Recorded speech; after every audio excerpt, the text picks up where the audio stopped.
कि प्रभु भजन बिन सुनहु खगेसा, और मिटहि न जीवन केर कलेसा। तब उसकी समझ में आया, अरे मेरे जीवन में ये कष्ट काहे के थे? परमात्मा से दूरी के कष्ट होते।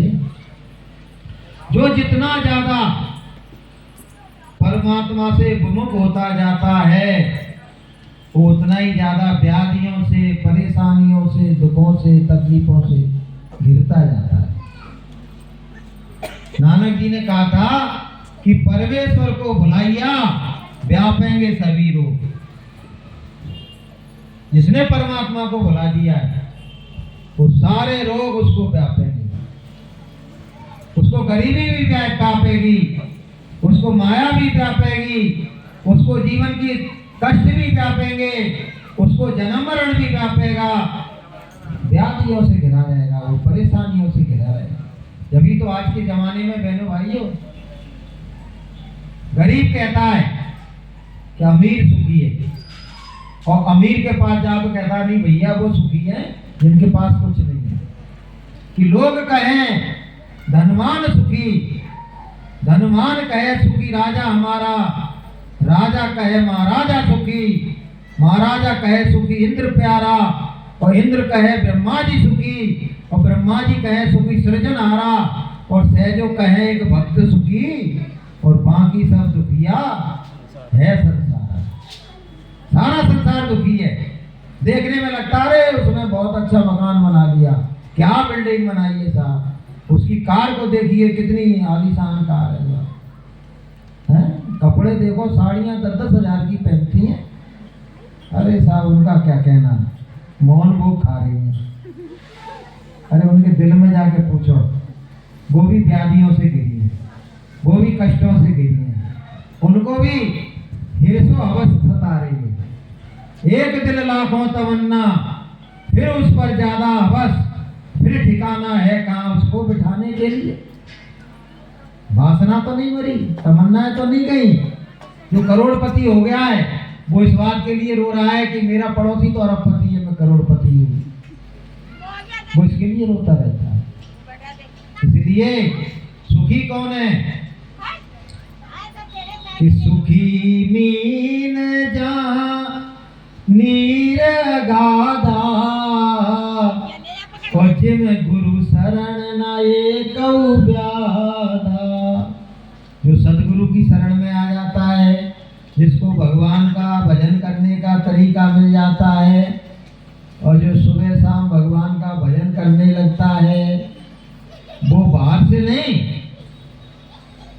भीतर से सुखी होना शुरू हो जाता है।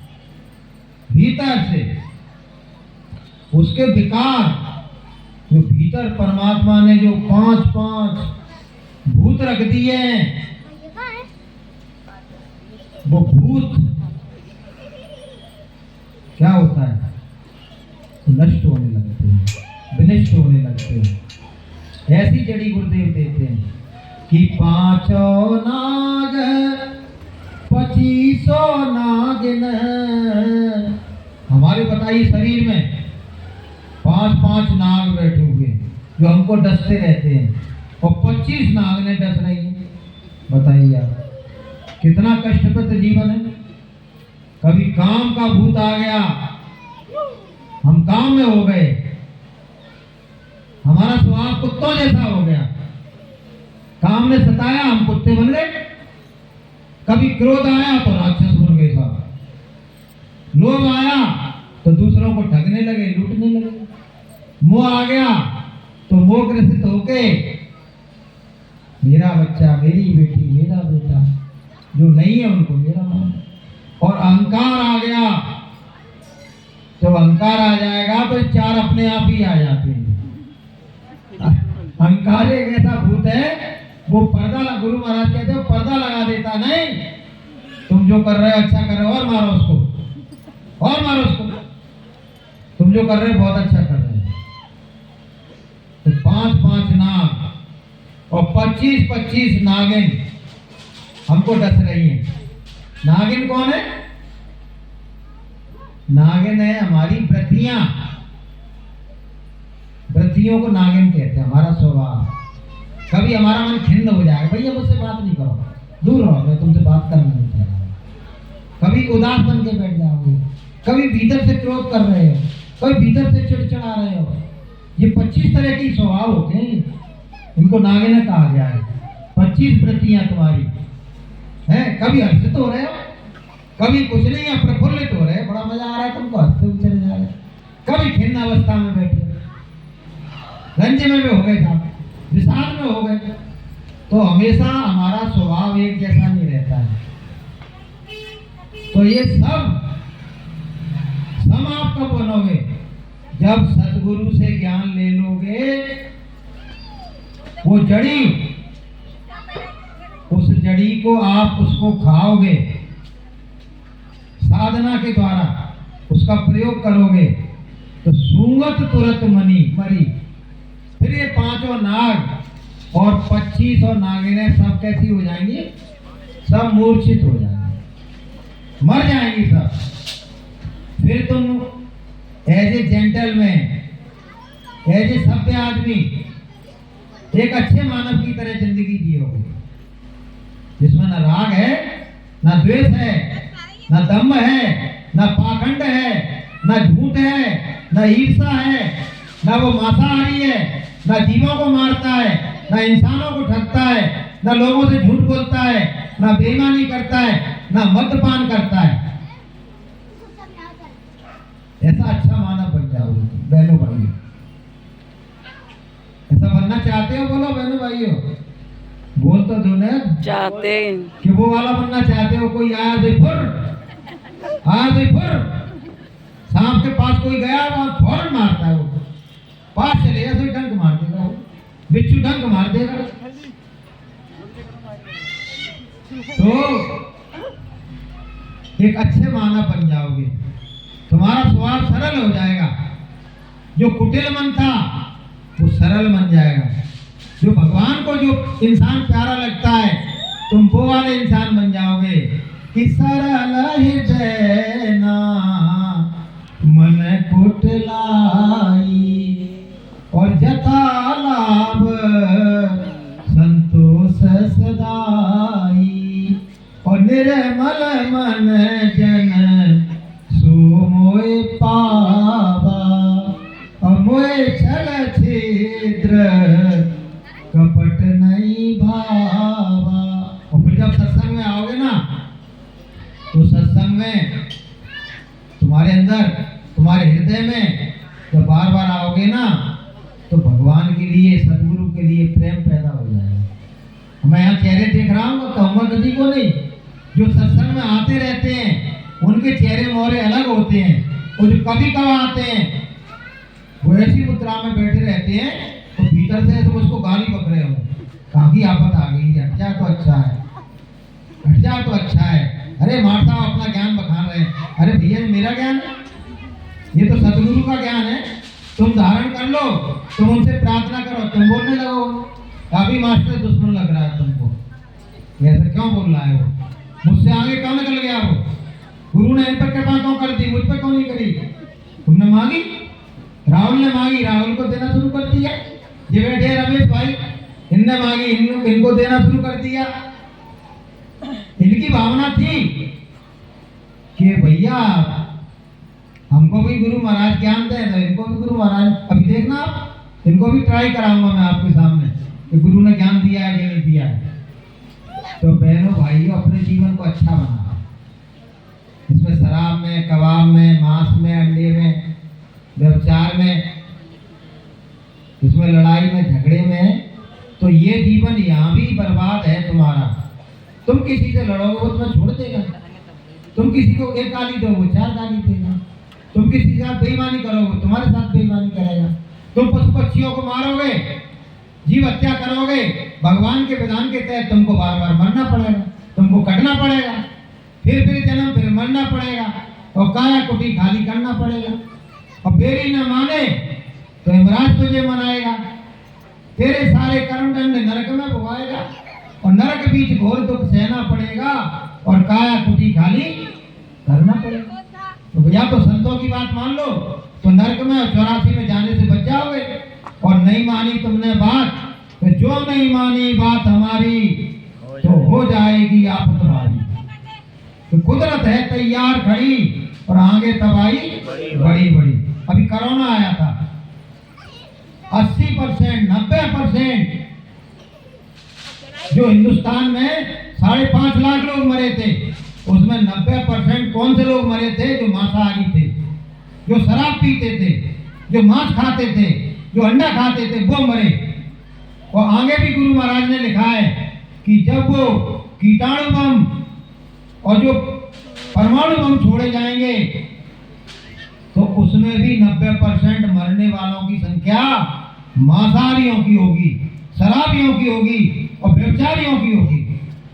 इसलिए हम कोई ज्ञान बताने नहीं आए, हम तो गुरु महाराज की तरफ से क्रांति दूत, वैचारिक क्रांति दूत बन के आए हैं और हाथ जोड़ के आपसे विनती करने के लिए आए हैं कि हाथ जोड़कर विनय हमारी हो जाओ सब, हाथ जोड़कर विनय हमारी तजो नशा और बनो शाकाहारी, तजो नशा और बनो शाकाहारी। एक समय ऐसा आ रहा है बहनों भाइयों कि आपको शाकाहारी बनना ही पड़ेगा, आपको मद्य निषेध करना ही पड़ेगा, नहीं तो कुदरत किसी को छोड़ने वाली नहीं है।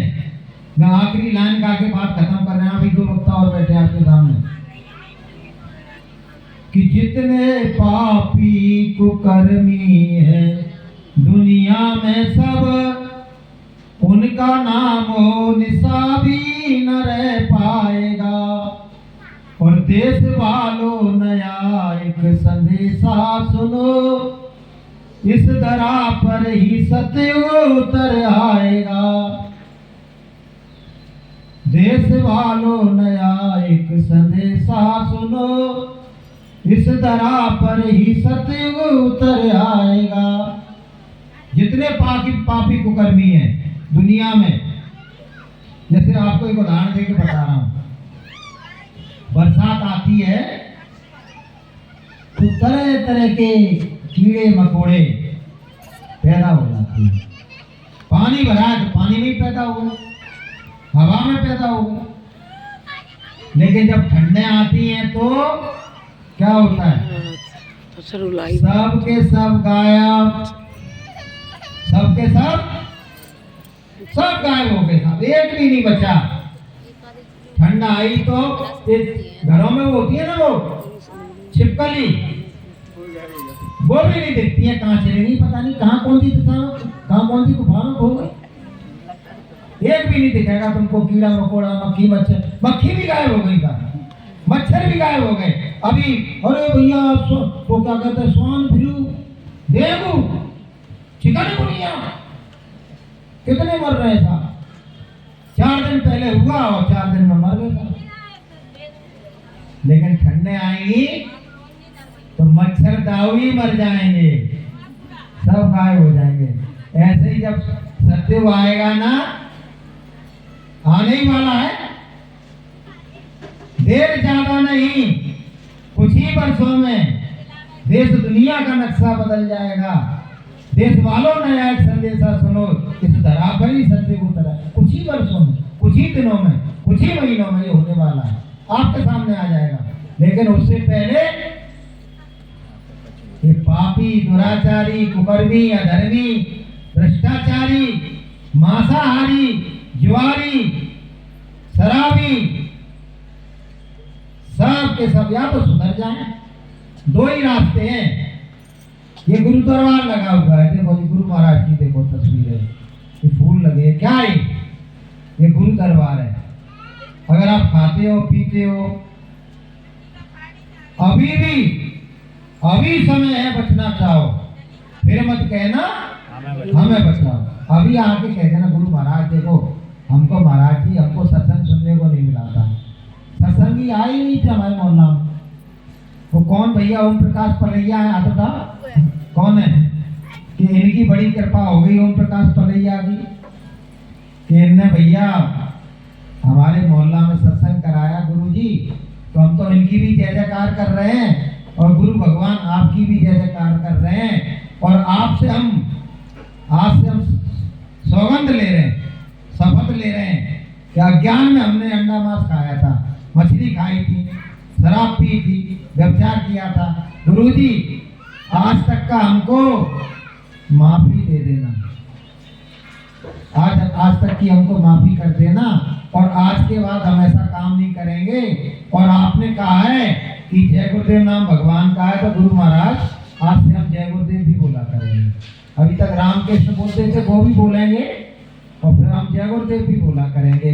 तो गुरुजी आप हमको माफ कर दो। इतने दयालु हैं थे, इतने दयालु हैं कि तुमने एक बार सच्चे भाव से अगर एक आंसू गिरा के ऐसी बात कह दी ना, तो तुमको आज भी वो माफ करने को तैयार है।